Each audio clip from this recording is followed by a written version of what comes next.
Thank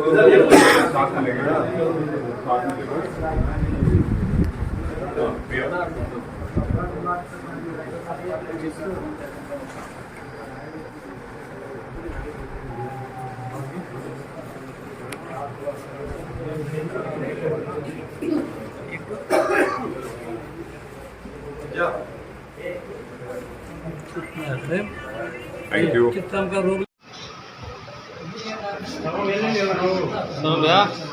देखा तो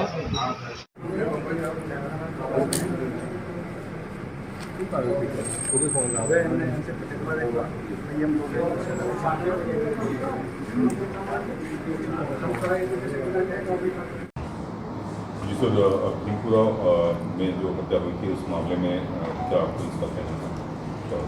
ये 6 जून को जनपद बलिया के थाना भीमपुरा में एक विनोद सिंह नाम के एक व्यक्ति थे। इनके घर में इनकी गला रेत करके रात में हत्या कर दी गई थी। तो ये केस में FIR दर्ज की गई और उसके बाद इस केस में जब विवेचना आगे बढ़ी तो इसमें कई सारे तथ्य प्रकाश में आए। ये जो मृतक थे विनोद सिंह, इनका कई सारी महिलाओं से अवैध संबंध था। तो और इनके अवैध संबंधों के प्लस इनकी जो दूसरी बुरी आदतें थी, इनके चलते इनकी पत्नी और इनका जो बेटा था वो बॉम्बे में अलग रहते थे इनसे।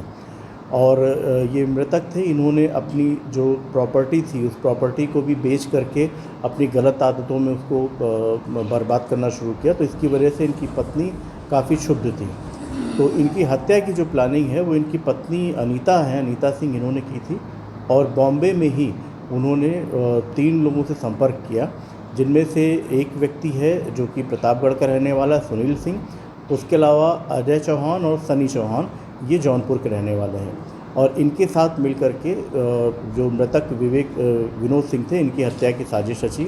फिर हत्या जिस तारीख को हुई 6 जून को हुई है, उस दिन ये तीनों ही लोग आए यहाँ पर। और जो मृतक थे इनके एक किराएदार था जयप्रकाश, ये जयप्रकाश ने इन लोगों को रेकी करवाई। इन लोगों को जो पीछे से जाने का रास्ता है वो घर के अंदर वो दिखाया। और उसके बाद रात में इन 3 लोगों ने, सुनील सिंह ने, अजय और सनी चौहान, इन लोगों ने हत्या कारित की।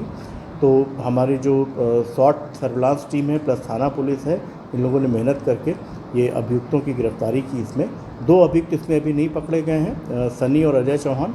बाकी इसमें जो पत्नी है अनीता सिंह, जो रेकी करवाने वाला है जयप्रकाश है, इसको, और हत्या करने में जो मुख्य अभियुक्त था सुनील सिंह, इनको गिरफ्तार कर लिया गया है। इनके पास से वो चाकू भी बरामद हुआ है जिससे इन्होंने हत्या की है। और जिस मोटरसाइकिल से ये लोग घटना कारित करने के लिए आए थे वो भी इसमें बरामद हो गई है। तो घटना का मुंबई से क्या ताल्लुक है? ये जो महिला थी ये अपने पति की आदतों से क्षुब्ध होकर के ये मुंबई चली गई थी। वहाँ जो इनका मृतक का बेटा है वो भी वहाँ पर काम करता था और महिला भी वहाँ एक सिक्योरिटी एजेंसी में काम करती थी। तो वहीं पर ही ये जो 3 अपराधी हैं इनसे उसने संपर्क करके और इनकी हत्या के लिए उसने 2 लाख रुपए भी इन लोगों को दिए हैं, जिसका ट्रांजैक्शन की भी हम लोग के पास पूरा विवरण है।